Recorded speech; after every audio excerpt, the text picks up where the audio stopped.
Bonjour à tous et bienvenue dans cette nouvelle capsule sur le thème d'Atrium, avec comme objectif aujourd'hui apprendre à envoyer un mail à un seul destinataire via Atrium.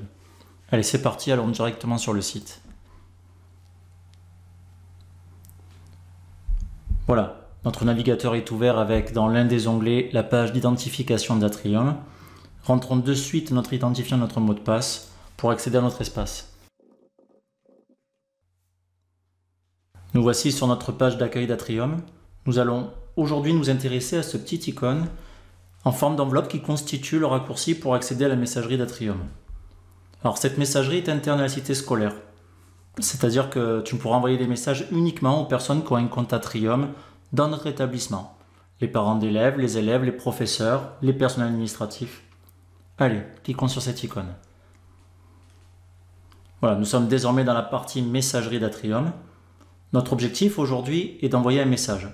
Et pour cela, cliquons sur « Écrire un message ». La page de rédaction d'un mail s'ouvre enfin. Il sera essentiel et même obligatoire pour envoyer ton mail de compléter 3 rubriques. Tout d'abord, la rubrique qui concerne le destinataire. Puis, la rubrique qui concerne l'objet du message, c'est-à-dire un titre qui résume le contenu de ton message. Et enfin, troisième rubrique, justement, remplir le contenu du message. Allez, on va effectuer un exemple rapide. Supposons que tu souhaites envoyer un message à ton professeur de maths, Monsieur Fier. Commence par taper dans cette partie-là où il y a le A, les premières lettres de son nom. Donc,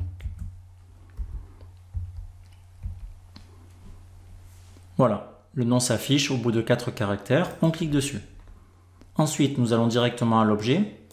Et là, un titre qui va résumer le message, par exemple l'absence. Et enfin, on termine par le contenu du message. Voilà. Quand la rédaction du message est terminée, tu peux cliquer sur Envoyer.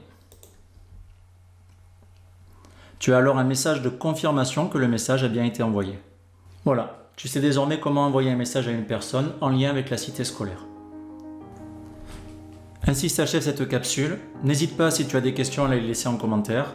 Et on se retrouve très vite dans une nouvelle capsule pour compléter cette thématique d'envoi de mail sur Atrium. À bientôt.